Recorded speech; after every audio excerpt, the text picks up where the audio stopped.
Hello students, so in this video we are going to solve question number 23. So let's have its statement. If the Zeba were younger by 5 years, then what she really is. मतलब जो उसकी present as है, अगर उससे वो 5 साल young हो जाए, जैसे मैं अपनी बात करूं कि मैं 18 साल की हो जाऊं, राइट? तो वो चीज यहाँ पे डिस्कस की गई है। तो हम यहाँ पे सबसे पहले क्या लेंगे? जेबा की प्रेजेंट एज, ठीक है। Zeba present age is x years. तो अब वो यंग, मतलब यंग होने की बात करिए, लाइक आप कहो कि मैं बचपन में चला जाऊं, तो आपके 5 साल पहले कितनी एज थी, ठीक है। तो जेबास एज 5 years एगो, 5 साल पहले उसकी एज कितनी थी? x - 5 years, ठीक है। तो ये यहाँ पर इस चीज की बात हो रही है।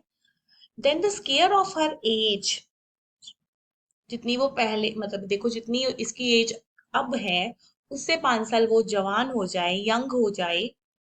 Then the square of her age, मतलब उसकी जो एज है 5 साल पहले की, यंग एज है, उसका स्केयर किसके इक्वल होगा?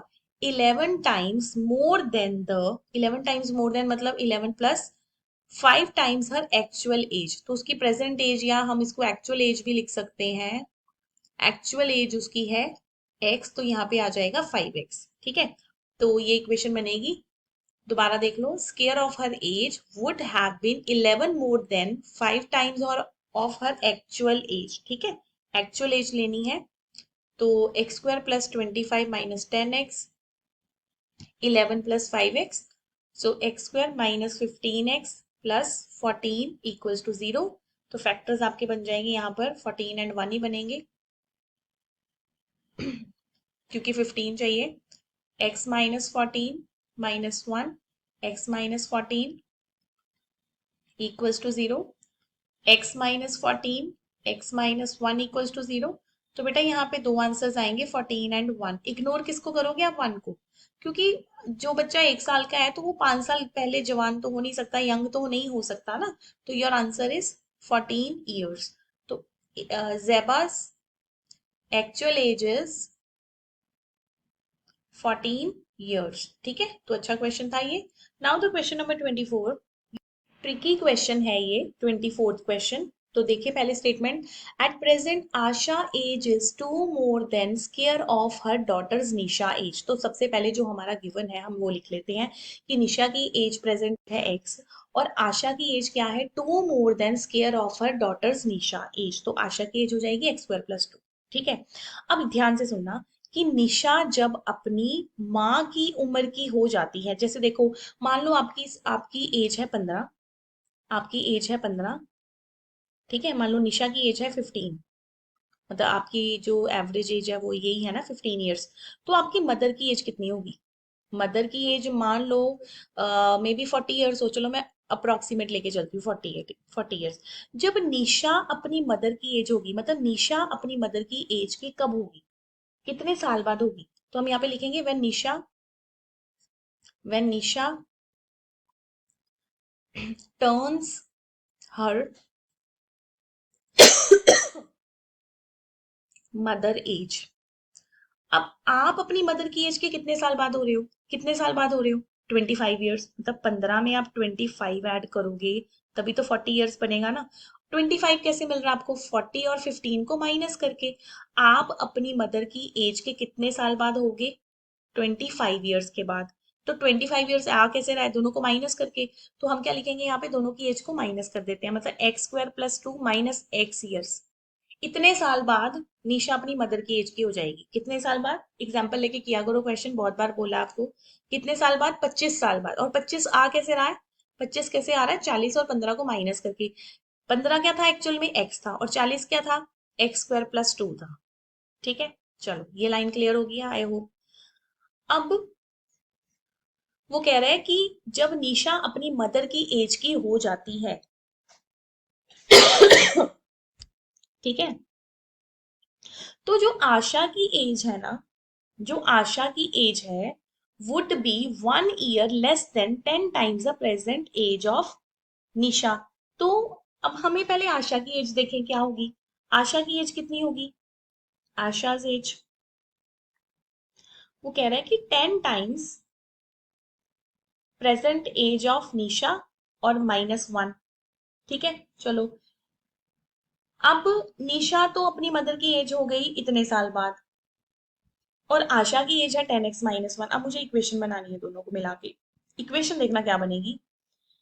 ये जो निशा है, ये कितने साल बाद अपनी मदर की एज की हो रही है? 25 साल बाद। 25 साल बाद हो रही है। और ये जो 25 साल है, ये एक्चुअल में आ कैसे रहे हैं, देखो। हमें इन दोनों को इक्वेट करना है। अगर हम कहें कि उसकी जो मदर है वो 10 times the present age of Nisha, अब मदर की एज भी तो बढ़ेगी ना 25 साल के बाद। अगर ये निशा की एज बढ़ रही है, निशा की जो बढ़ी हुई एज है, जब वो मदर की एज के पास पहुंच गई, तो मदर की एज भी तो बढ़ेगी ना। देखो, निशा हो गई 25 साल बाद 40 साल की।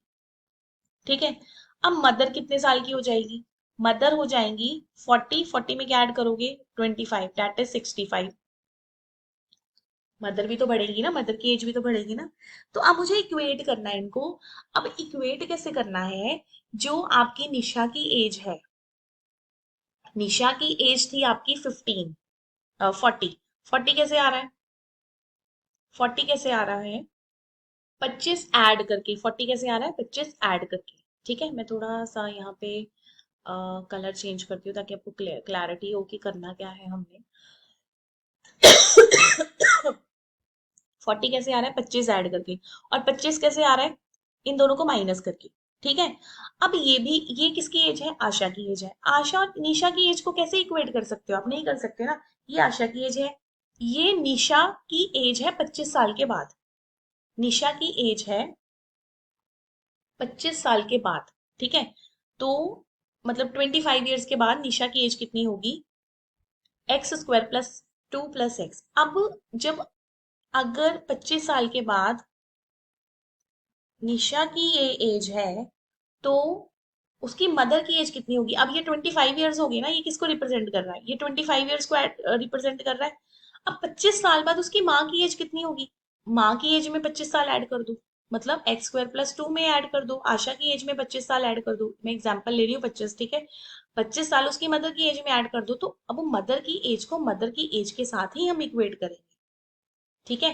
तो ये बन जाएगा x², ये बन जाएगा 2x² -x + 4 -10x + 1 = 0। 2x² -11x + 5 = 0। तो इक्वेशन बनानी मुश्किल है, बाकी तो क्वेश्चन आपने कर ही देना फटाफट से। ठीक है। ओके, दोबारा सुन लो। निशा की एज अपनी माँ की एज की कब होगी? निशा अपनी मदर की एज की कब होगी? जब उसकी एज कितनी हो जाएगी? 25 साल के बाद। ये मैंने 25 साल लिए हैं, 25 साल के बाद वो हो जाएगी। ठीक है। अब 25 साल के बाद अगर आप अपनी मम्मी के जितनी हो रहे हो, तो आपकी मम्मी की एज भी तो बढ़ेगी ना। मम्मी की एज कितनी है? मान लो आपकी, आप पहुंच गए, आपकी एज थी 15 साल। 25 साल के बाद आपकी एज कितनी होगी? 40 ईयर्स। आपकी मदर की एज कितनी थी? मदर की एज कितनी थी? 40 ईयर्स। 25 साल के बाद आपकी मदर कितनी हो गई? 65 ईयर्स की। तो ये जो था 25 ईयर्स को रिप्रेजेंट कर रहा है, और उसमें आप मदर को भी ऐड करो, फिर इक्वेट करो। ये नहीं कि एक तरफ आप निशा की एज रख रहे हो, एक तरफ मदर की एज रख रहे हो, और दोनों का इक्वेट कर दोगे। That won't be an ideal equation. Question तो हो जाएगा, आंसर गलत आएंगे। ठीक है। तो मदर की एज को मदर की एज के साथ ही इक्वेट करो। भी मदर की एज भी तो बढ़ रही है आफ्टर 25 ईयर्स।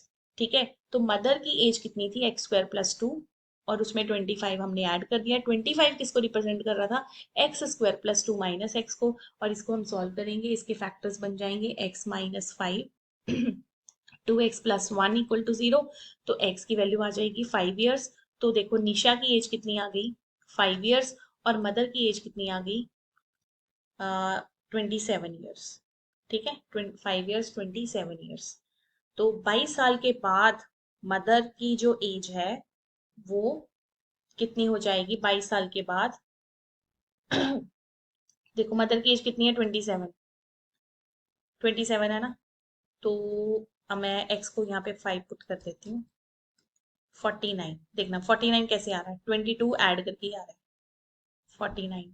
तो मैंने यहाँ पे 25 ले लिया था क्योंकि मैंने एज ही 15 साल ली। अगर मैं 5 साल लेती तो मुझे आंसर ही पता चल जाता। ठीक है, तो ये थोड़ा ट्रिकी क्वेश्चन है, इसकी एक दो बार प्रैक्टिस करो अच्छे से, इसको पढ़ो, इसको समझो क्वेश्चन को।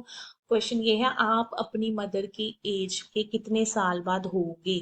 तो मैंने एग्जाम्पल ली थी 15 साल, क्योंकि यही आइडियल एज है आपकी। 15 साल, आपकी मम्मी की एज 40 ईयर्स है, तो आपने 25 साल बाद अपनी माँ की एज के होना है। लेकिन अगर आपकी मदर 25 साल बाद, आपकी मदर अगर अभी 40 साल की हैं, तो 25 साल बाद वो कितने साल के हो जाएंगे, 65 ईयर्स के। ठीक है, तो हमने मदर की एज को मदर की एज के साथ ही इक्वेट किया है, यू कैन सी दैट। यहाँ पे मदर की एज को मदर की एज के साथ ही इक्वेट किया है। So this is the solution. Rest of the question I will cover in next video. Thank you so much.